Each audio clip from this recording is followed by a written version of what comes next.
생활 속 법률 히어로 이승우 변호사의 사건 파일.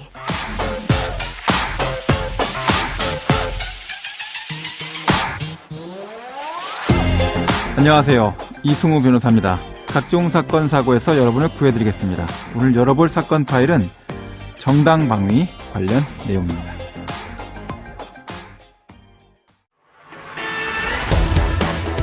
서울 신림동과 경기 분당 서현역 흉기 난동 사건을 계기로 나 자신을 지키는 행위가 어디까지 허용되는지, 즉 정당방위에 대한 관심도 커졌습니다. 이 정당방위를 영어로는 self defense라고 하는데요. 신림동과 이 서현역 흉기 테러로 많은 사람이 피해를 입고, 최근에 또 대낮 공원에서 흉기를 이용한 강간 살인 사건이 발생하는 등 아주 여러 가지로 굉장히 정당방위에 대한 관심이 높아지고 있습니다. 여기에다가 수백여 건의 살인 예고글, 또 테러글이 난무하고 있는데요. 자, 이런 사회 분위기라면 현재 우리나라 법원이 인정하고 있는 이 협소한 정당방위 법리가 변화할 수밖에 없지 않느냐라는 예상이 가능할 것 같습니다. 자, 여름방학을 맞이해서요, 이제 각국에서 저희 법무법인 법승에 인턴을 하러 온 3명의 법학도가 있습니다. 자, 오늘 그 3명, 독일, 프랑스, 그리고 미국 캘리포니아에서 각각 법조인으로서의 미래를 준비하고 있는 3분과 함께 각 나라의 정당방위와 관련된 최근의 대표적인 사례들을 좀 직접 들어보고자 합니다. 자, 이제 우선 각자 소개를 좀 들어볼 텐데요. 셀리는 이제 일단 한국말이 좀 서툴러서 영어로 할게요. 셀리는 그 한국에 가장 먼저 왔죠? 청취자분들한테 영어로 인사를 좀 부탁드립니다. 네. 안녕하세요. I'm Celine, a 24-year-old law student. I was born and raised in Germany. And besides that, I'm deeply engrossed in my law studies, focusing and preparing for my upcoming bar exam next year. 네, 24살 법대생이고요. 독일에서 왔고요. 터키인이고, 그 다음에 법률 인턴십 마친 다음에 이제 변호사 시험 준비해서 훌륭한 독일의 변호사가 될 예정이다. 이렇게 소개를 했습니다. 자, 이제 그 다음에 이제 마리 직접 본인을 소개해 주시죠. 두 번째로 왔죠? 네. 네. 네, 안녕하세요. 저는 지금 프랑스에서 법학을 공부하고 있는 대학교 1학년 학생이고, 한국 프랑스 혼혈이라서 한국말로 조금 할 수 있는 말이라고 합니다. 네네. 자, 마지막으로 가장 언니인 클로에 이제 소개를 좀 해주시죠. 네, 안녕하세요. 저는 경제학을 공부하였고 현재 미국 로스쿨에서 공부하고 있습니다. 형법은 특히나 개인에게 직결되는 문제들을 다루고 있어서 위험에 맞닥뜨렸을 때 어떻게 대처해야 하는지 등을 알려주기 있기 때문에 흥미로운 것 같습니다. 네. 자, 이제 청취자분들도 모두 다 반가워하실 것 같은데요. 오늘 이제 우리가 주로 다루게 될 주제는 정당방위, 셀프 디펜스입니다.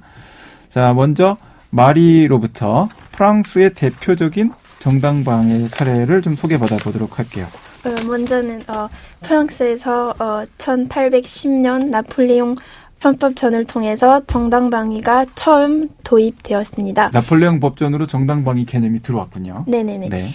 그리고 이제 현행 형법에서는 정당방위가 인정되는 요건은 부당한 침해여야 하고, 네. 방위 행위가 꼭 필요한 행위하여 하며, 네. 방어 수단이 균형성입니다. 네. 우리나라하고도 크게 차이가 없는 그런 규정인 것 같아요. 네네네. 프랑스하고 우리나라하고는 규정이 되게 비슷한 것 같은데. 네, 맞습니다. 자, 사례를 좀 소개시켜 주시죠. 프랑스에서 가장 유명한 정답이 편에는 ዣ클린 소발 사건으로, 네. 너베르 마로이 자신의 아내인 ዣ클린 소발에 의해 살해당한 사건입니다. 그러니까 남편이 네. 아내한테 살해당한 거죠? 네. 네네. 맞습니다. 그 설명해 주세요. 네. 그래서 ዣ클린 소바즈는 살인죄로 10년형을 받았습니다. 그녀의 변호인은 그녀와 그녀의 딸이 수년간 가정폭력에 시달려왔었던 것을 강조하면서 대중의 견해를 바꾸기 위해 노력하였고, 네네. 2016년에 프랑스 전 대통령 프랑스와 올랑드가 그녀를 사면하였습니다. 근데 그러나 정당방위 주장을 했지만 10년형의 살인죄를 인정을 한 거고, 네. 가정폭력만 갖고는 현재의 부당한 침해는 아니다. 네. 그래서 대통령이 사면권을 행사했다라는 네, 거군요. 네. 계속 설명해 주시죠. 네, 그래서 이 사건은 프랑스의 정당방위가 현실 반영하지 못하고 있다는 것을 보여주는 사건입니다. 네. 자, 그러면 다음으로 가서 그 프랑스하고 한국이 좀 협소하게 이 정당방위 인정하는 부분이라서 비슷하다 느낌도 네. 좀 들긴 하는데, 자, 다음으로 클로에 미국 캘리포니아, 또 미국은 어떤 사례가 최근에 대표적인 정당방위 사례라고 볼 수 있을까요? 생각보다 정당방위가 자신의 권리임을 인식하지 못하는 경우가 많습니다. 네네.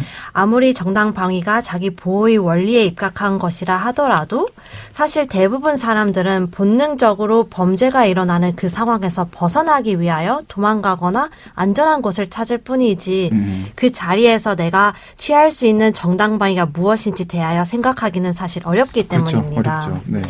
그리고 미국은 총기 사용이 가능한 나라이기 때문에 네. 한국보다 총기와 관련된 문제들이 많습니다. 네네.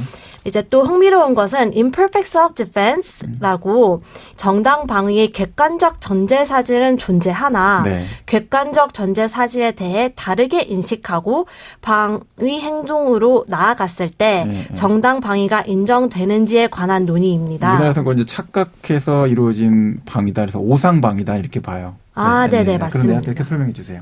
네, 이에 관하여 판례 중 하나는 피보 v 고츠 사건인데 네. 여기서 객관적 전제 사실을 다르게 인식하고 네. 정당 방위를 행사한 이유가 예. 객관적이어야 하는지 혹은 주관적이어도 되는지에 대한 논의가 이루어졌습니다. 네네.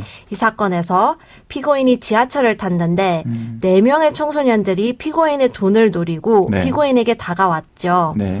4명 중 2명은 드라이버를 주머니에 소유하고 있었으나 그 이외에 가지고 있는 무기들은 전혀 없었습니다. 네네. 이때 피고인은 자신의 허가받지 않은 총을 그 4명을 향해 쐈고 네. 그중 1명은 사실 전신마비까지 왔습니다. 네네. 이제 피고인은 그들이 무기를 가지고 있다고 생각하진 않았지만 과거 강도를 당한 적이 있었기 때문에 네. 두려워서 그들을 향해 총을 사용하였다고 하였습니다. 네.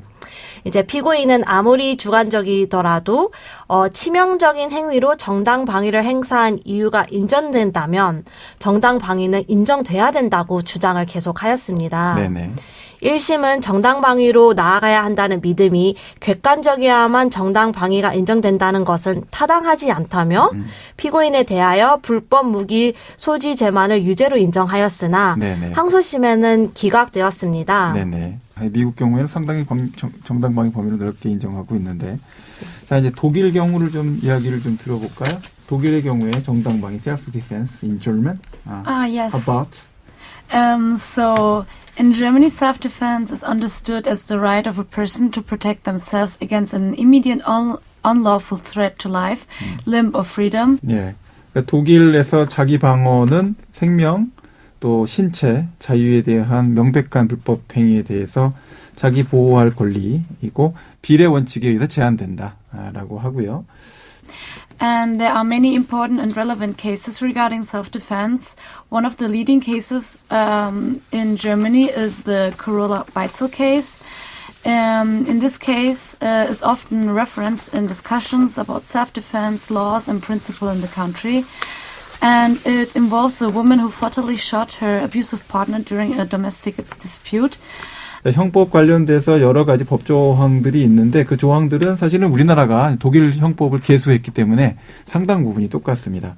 다만 이 정당 방위와 관련돼서 최근의 독일 사례 중에 하나로 소개를 해줬는데 캐롤라 캐롤라 바이츠. 바이츠 케이스. 이 사건은 개인의 자위권, 자기 방어권 행사와 관련돼서 가정폭력의 파트너의 학대 행위 또는 공격 행위에 대해서는 비례성의 원칙 또는 현재성의 원칙 자체가 그렇게 강력하게 요구되지 않는다라는 새로운 법리를 전개했다. 제가 듣기에는 세 국가 다 지금 보니까 가까운 사람. 이 문제에 대해서는 적극적으로 정당 방위를 인정해줘야 되는 거 아니냐 이렇게 보는 것 같네요. 자, 지금까지 셀린, 클로에, 마리 세 분과 함께했습니다. 감사합니다. 감사합니다. 생활 속 법률 히어로 이승우 변호사였습니다. 내일도 사건에서 여러분들을 구해드릴 사건 파일 함께 알겠습니다.